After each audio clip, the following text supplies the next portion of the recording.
चलो तो स्टार्ट करते हैं। देखो बेटा, आज बात कर रहे हैं हम लोग रिएक्शन नंबर 9। रिएक्शन नंबर 9 है डी कार्बोक्सिलेशन। D carboxylation. देखो, डी कार्बोक्सिलेशन का मतलब क्या होता है? डी कार्बोक्सिलेशन का सबसे पहले तो आप मतलब समझो। डी कार्बोक्सिलेशन का मतलब होता है रिमूवल ऑफ CO2, है ना? तो क्या होता है डी कार्बोक्सिलेशन का मतलब? रिमूवल ऑफ CO2, पहली बात। दूसरा, डी कार्बोक्सिलेशन रिएक्शन को हम लोग 1 कार्बन लेस रिएक्शन भी बोलते हैं। 1 कार्बन लेस रिएक्शन भी बोलते हैं। इसका मैकेनिज्म नहीं बताऊंगा, मैकेनिज्म जरूरी नहीं है। जो इंपॉर्टेंट पॉइंट हुए और जो मैं बता रहा हूं वो इंपॉर्टेंट है, वो आपको याद रखने, ठीक है? देखो, 1 कार्बन लेस रिएक्शन है, ये बात तो अपने को क्लियर हो गई, D carboxylation.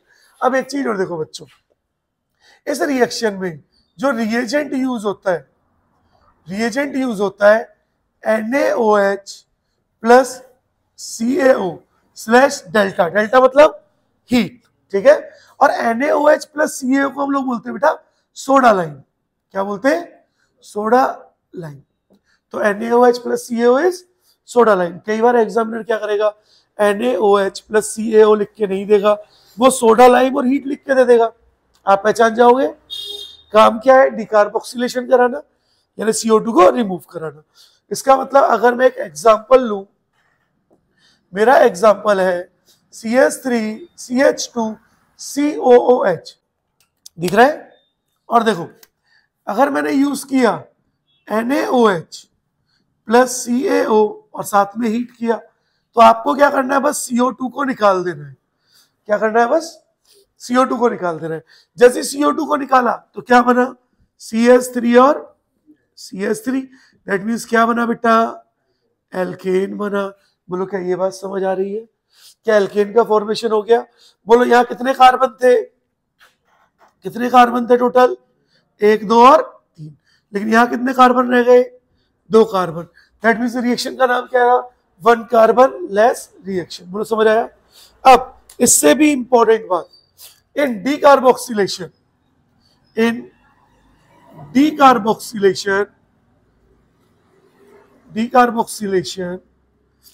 intermediate carbanion is form. ये याद रखना है, इंटरमीडिएट कौन बन रहा है? कार्ब एनायन बन रहा है। ये सबसे इंपॉर्टेंट है। क्यों? अगर रिएक्शन कन्वर्जन आई तो आपको पता है भैया बस CO2 हटाना है। लेकिन रिएक्शन कन्वर्जन की जगह अगर बोल दिया कौन ज्यादा डीकार्बोक्सिलेशन करा रहा है, तो अगर कार्बन एनायन नहीं पता, डीकार्बोक्सिलेशन पता ही नहीं पाओगे। कैसे? देखें, एक क्वेश्चन की हेल्प से देखते हैं। मेरा क्वेश्चन क्या है? ऐसे लिख दूं एक बात, रेट ऑफ डीकार्बोक्सिलेशन, ऐसे लिख दे ताकि आपको और क्लियर हो जाए। Rate of decarboxylation is directly proportional to stability of intermediate carb anion. जितना ज्यादा स्टेबल इंटरमीडिएट कार्ब एनायन होगा, उतनी ज्यादा क्या होगा? रेट ऑफ डीकार्बोक्सिलेशन होगा। बोलो, क्लियर है? चलो, क्वेश्चन है हमारा, arrange the following in correct order of, यही लिख देते, arrange the following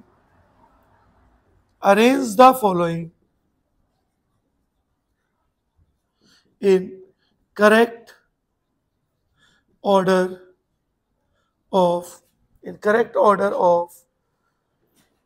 reactivity towards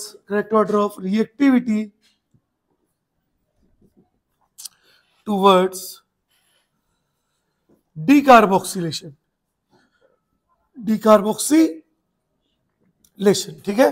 और आपको ऑप्शन क्या दिए हुए? मैं आपको 3 ऑप्शन दे रहा हूं। First, CH3CH2COOH, second CH2 double bond CH and COOH, and the third option is CH double triple bond C and COOH। ये 3 ऑप्शन है। और मैंने आपको बोला इनमें बताओ सबसे फास्ट डीकार्बोक्सिलेशन किसके अंदर हो रहा है? किसके अंदर हो रहा है? थर्ड के अंदर। और कोई बताना चाहेगा? कैसे हो रहा है थर्ड के अंदर, क्या कोई बता सकता है? बताओ। हाँ हाँ, बहुत अच्छे, बहुत बढ़िया, एकदम सही चीज पकड़ी तुमने। देखो इसको एक्सप्लेन करते हैं। अगर हम इसकी एक्सप्लेनेशन की बात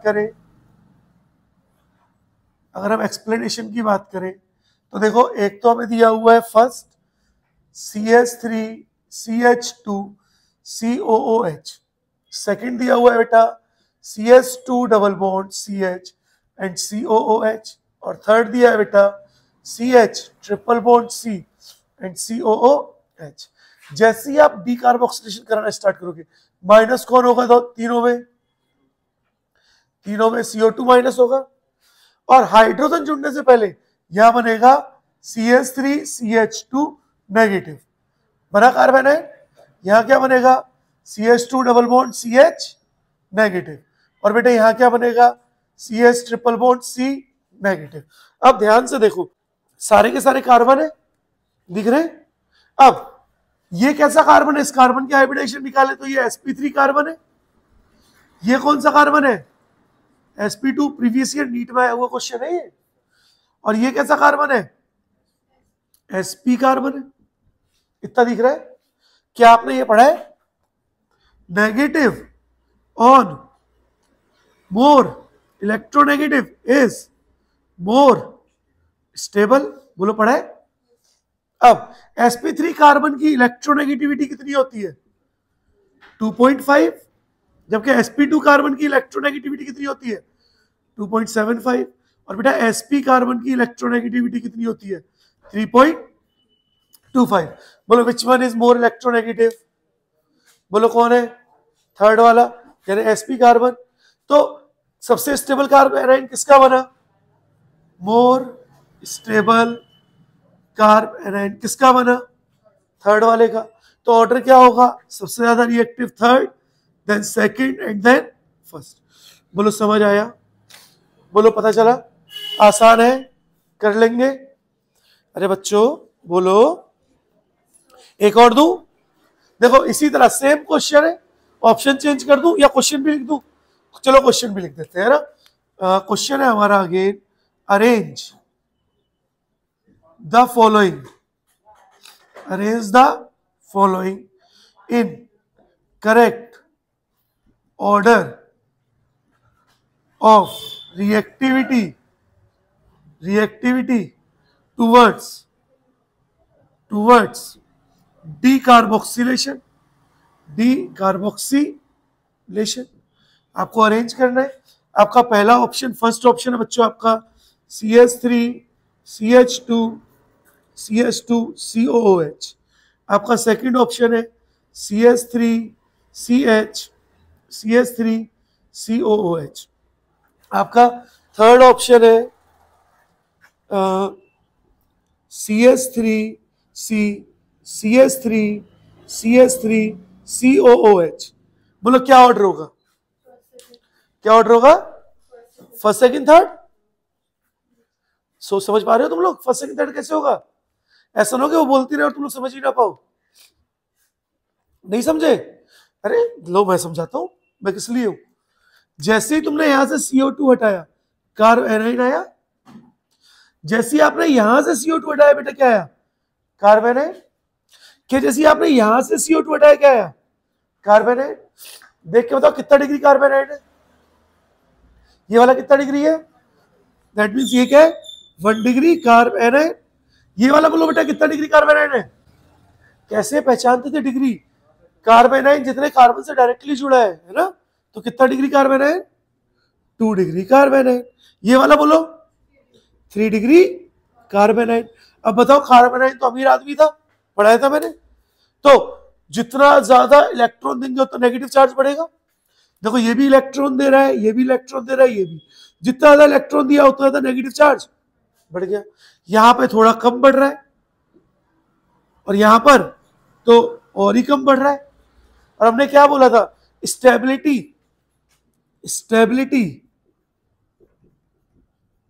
स्टेबिलिटी हमेशा इनवर्सली प्रोपोर्शनल होगी चार्ज के, याद है? चाहे वो पॉजिटिव चार्ज हो चाहे वो नेगेटिव चार्ज हो, स्टेबिलिटी हमेशा क्या होगी, उसकी इनवर्सली प्रोपोर्शनल। तो मतलब पॉजिटिव नेगेटिव चार्ज सबसे ज्यादा किसमें बढ़ रहा है, इसमें। जितना ज्यादा नेगेटिव चार्ज होगा उतनी स्टेबिलिटी कम। दैट मींस ऑर्डर क्या होगा, first then second and then third. बोलो पहचान पाओगे? ये प्रीवियस ईयर का क्वेश्चन है नीट और जेईई के। देखो कितने लल्लू से। बस क्या पता होना था कि इंटरमीडिएट कौन बन रहा है, कार्बन है। अगर ये नहीं पता तो काम खराब हो जाएगा। पता चला? आसान है। बोलो क्या एक एग्जाम्पल और दे दूं? चलो एक एग्जाम्पल, आप लोग इतनी जिद कर रहे हो तो आपकी जिद को पूरा करके एक एग्जाम्पल और दे देता हूं। एक क्वेश्चन है मेरा, वो आप लोग बताओ। देखो क्वेश्चन क्या है, क्वेश्चन है how many carboxylic acids gives, question है how many carboxylic acid gives isopentane, देखो चालू है, gives isopentane on decarboxylation, तो आपको बताना है कि कितने कार्बोक्सिलिक एसिड है जो आइसोपेंटेन देंगे डीकार्बोक्सिलेशन पर, है ना। तो चलो आप लोग ट्राई करो, फिर मैं बताऊंगा, है ना। करो ट्राई। देखो मैं बता देता हूं, देखो ध्यान से। सबसे पहले क्या करना है बच्चों, आइसोपेंटेन बनाना है। आइसोपेंटेन क्या होता है, अब आयुपैक नहीं पता तो फिर कैसे चलेगा। CH3, आइसोपेंटेन मतलब 5 कार्बन होना चाहिए टोटल, तो CH2 और CH3। इसको क्या बोलते हैं, 2 मिथाइल ब्यूटेन भी तो बोलते हैं। कितनी बार पढ़ा है ये। अब इसने बोला कि कितने कार्बोक्सिलिक एसिड से ये बन सकता है। दैट मींस इसमें कितने कार्बोक्सिलिक एसिड जुड़ सकते हैं, या तो यहां पर जुड़ सकता है, अगर यहां पे जुड़ेगा तो कैसे बनेगा, CH3 CH CH3 CH2 CH2 COOH, और अब आप NaOH और CaO को यूज करोगे तो CO2 यहां से हट जाएगा। एक तो ये हो सकता है, अच्छा एक ये भी हो सकता है, यहां पे भी COH जुड़ सकता है। कितने हो गए, 2। एक ये हो सकता है, कितने हो गए। अच्छा क्या ये और ये सेम है, तो यहां पे दोनों में से एक जगह जोड़ दो, एक ही बात है, तो एक ही जगह जोड़े, तो कितने बने, 4। तो आंसर इज 4। ठीक है, 4 कार्बोक्सिलिक एसिड। तो कुछ नहीं करना था, बस जो भी स्ट्रक्चर दिया हुआ है। अब हम लोग उल्टा चलते हैं ऐसे क्वेश्चन। आइसोपेंटेन बोला, रिवर्स चलो, समय CO2 COOH जोड़ो और देखते जाओ, है आसान। चलो आगे बढ़ रहे हैं। इसी के अंदर एक टॉपिक और है, decarboxylation of beta keto acid, है ना। बड़ा अच्छा टॉपिक है। देखो इसको मिटा दूं, इसको मिटाओ बच्चों। चलो देखो हम लोग बात कर रहे हैं किसके बारे में, decarboxylation of beta keto acid. अब सबसे पहले इसी के अंदर, डीकार्बोक्सिलेशन के अंदर ही पार्ट है, है ना, decarboxylation of beta keto acid. Decarboxylation of beta keto acids. सबसे पहले तो मेरे बच्चों एक बात बताओ, क्या आपको बीटा कीटो एसिड पता है। बीटा कीटो एसिड का मतलब किसी भी चेन में बीटा कार्बन पर डबल बॉन्ड O हो, यानी कीटोन पार्ट हो। कैसे, देखो मैंने बनाया CH3 C double bond O CH COOH CH2 COH। अब कार्बोक्सिलिक एसिड से जो कार्बन जुड़ा है वो अल्फा, और अल्फा का पड़ोसी बीटा, दिख रहा है। अब मैं एक बात बोल रहा हूं, मैंने ये बोला कि बीटा कीटो एसिड जो है उनमें डीकार्बोक्सिलेशन फास्ट होता है। मैंने क्या बोला, बीटा कीटो एसिड जो है उनमें डीकार्बोक्सिलेशन फास्ट होता है देन अदर कार्बोक्सिलिक एसिड, है ना। क्यों, देखते हैं। पहले मैंने बोला decarboxylation in beta keto carboxylic acid is faster than other carboxylic acid. क्यों होता है ऐसा? तो देखो, ड्यू टू लिखूंगा बाद में, पहले करके बताऊंगा। देखो, जैसे ही आपने NaOH प्लस काओ को यूज किया और हीट किया तो कौन निकला? CO2। डीकार्बोक्सिलेशन में हमेशा क्या बनता है? कार्बन आयन बनता है क्या इंटरमीडिएट? बोलो हाँ या ना। देखो, नेगेटिव सिंगल डबल, क्या हुआ? Resonance. That is beta keto acid में क्या होता है? रेजोनेंस होता है। तो due to resonance, due to resonance, है ना, ये याद रखना है, ड्यू टू रेजोनेंस। रेजोनेंस होने की वजह से अब बीटा कीटो एसिड जो है वो ज्यादा फास्ट डिकार्बोक्सिलेट होते हैं। पता पड़ा कैसे? अगर मैं आपको एग्जांपल दूं, बोलूं कौन ज्यादा फास्ट डिकार्बोक्सिलेट हो रहा है, और मेरे एग्जांपल है, मैंने बोला COOH और मैंने बोला डबल बॉन्ड O और COOH, मैंने बोला कौन फास्ट डिकार्बोक्सिलेट होगा? तो ये तो कार्बोक्सिलिक एसिड है, दिख रहा है, और ये क्या है? ये बीटा कीटो कार्बोक्सिलिक, हाँ, बीटा कीटो कार्बोक्सिलिक एसिड। तो कौन ज्यादा फास्ट होगा? बीटा कीटो कार्बोक्सिलिक एसिड ज्यादा फास्ट डिकार्बोक्सिलेट होगा। क्यों? यहां से हटा तो बस 2 डिग्री कार्बन आयन बना, क्या बना? लेकिन यहां से अगर हट रहा है तो यहां पे भी 2 डिग्री कार्बन आयन बन रहा है, लेकिन वो क्या कर रहा है? नेगेटिव सिंगल डबल, वो रेजोनेंस में पार्टिसिपेट कर रहा है। पता चला? तो एग्जामिनर आपको ऐसे देगा कि डिकार्बोक्सिलेशन किसमें सबसे फास्ट हो रही है, तो सबसे पहले आपकी आंखें चश्मा लगा के क्या ढूंढेंगी? क्या बीटा कीटो कार्बोक्सिलिक एसिड तो नहीं है इनमें? नहीं है, तो फिर डिकार्बोक्सिलेशन के जो क्वेश्चन कराए थे फिर इनके अकॉर्डिंग चलोगे। ये वाले क्वेश्चन इसलिए नहीं बिठाए मैंने ये वाले, फिर इनके अकॉर्डिंग चलोगे। अगर बीटा कीटो कार्बोक्सिलिक एसिड नहीं है तो, समझ रहे हो? आसान है।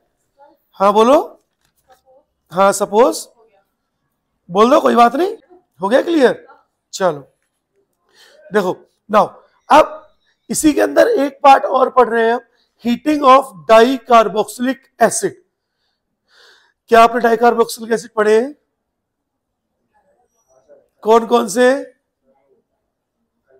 कल तो बताए थे। हाँ, कौन से? Ohms gap. ओम्स गैप क्या है? डाई कार्बोक्सिलिक एसिड, है ना। तो देखो, हम लोग बात कर रहे हैं किसके बारे में? Effect of heating, effect of heating on dicarboxylic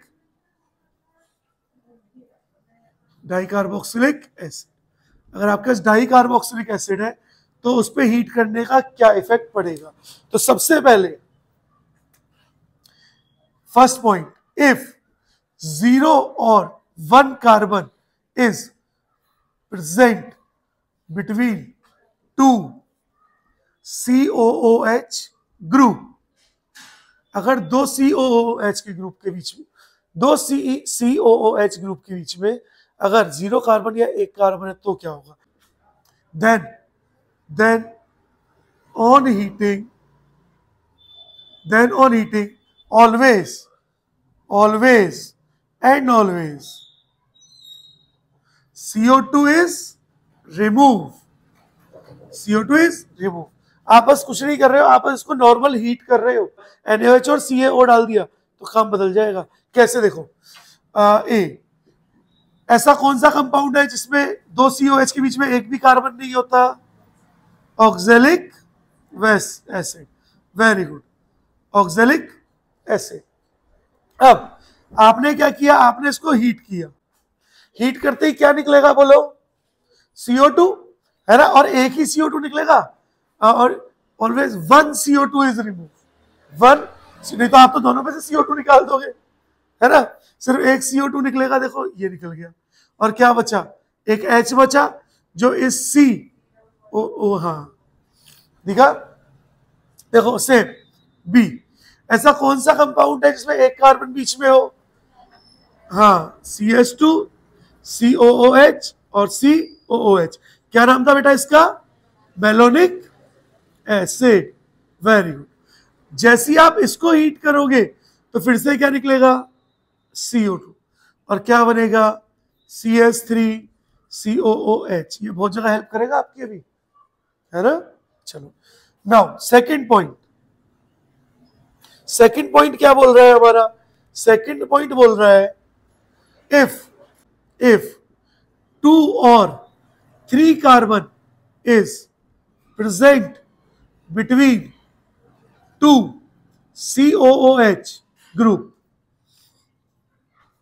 then on heating always 1 H2O यानी वाटर मॉलिक्यूल इज रिमूव। देख लो खेल बदल गया, कहा CO2 निकल रहा था और अब कहा H2O निकल रहा है। तो देखो दो कार्बन क्या बना दूं? CH2 और अब COOH एंड COOH। तो दो COOH के बीच में बेटा क्या है? दो कार्बन। अब जैसे ही आप इसको हीट करोगे तो आपका निकलेगा H2O। निकला पानी, माइनस हुआ H2O और क्या बना? CH2 C double bond O C double bond O and O। दिख रहा है? इस कंपाउंड का नाम बताओ जल्दी से। Succinic acid. और जैसे ही हमने वाटर निकाला इसका नाम हो गया सक्सेनिक। पानी निकाल दिया ना, तो सक्सेनिक एनहाइड्राइड। पता चल रहा है क्या बना? Succinic anhydride. अब 3 कार्बन वाले में भी आप करा दोगे, ठीक है? अब नेक्स्ट पॉइंट पे आ जाए, last point. If 4 and 5 carbon is present, if 4 and 5 carbon, third, if 4 and 5 carbon is present between 2 COOH group, then on heating CO2 and water both are removed। CO2 और water दोनों निकलते हैं बेटा। क्या निकलते हैं? CO2 वाटर दोनों निकलेंगे। बोलो क्लियर है? चलो देखो कैसे। एग्जाम्पल 4 का मतलब CH2 COOH। बोलो क्या नाम था? Adipic acid. क्या नाम था? Adipic acid. अब जैसे ही आपने इसको हीट किया, एक तो निकला CO2 और एक निकला H2O। तो ऐसे बोल दे, ऐसे कर देते ना। एक तो निकला CO2 और एक निकला H2O। तो क्या बचा? CH2 एंड एक कार्बन, बस यही कार्बन बचा और डबल बॉन्ड O, क्योंकि एक ऑक्सीजन बचा। दिख रहा है? तो अगर कभी भी 4 या 5 कार्बन प्रेजेंट है तो क्या होगा? पता चला? चलो शाबाश। तो यहां तक किसी को कोई डाउट? चलो नोट करो जरा। इसका नाम बता दूं? इसका? लो देखो बेटा, क्या मैं इसको ऐसे बना सकता हूं? कैसे बना सकता हूं? यही तो है। तो क्या नाम हुआ इसका? साइक्लो। क्या नाम है? पेंटेनॉन। साइक्लो पेंटेनॉन, क्योंकि ये कीटोन है। C double bond O part क्या है? कीटोन है ना, जो दोनों तरफ किससे जुड़ा है? कार्बन से। तो ये और ये सेम है, तो क्या बन गया? Cyclo pentanone. बोलो क्लियर है? चलो अब नोट कर लो।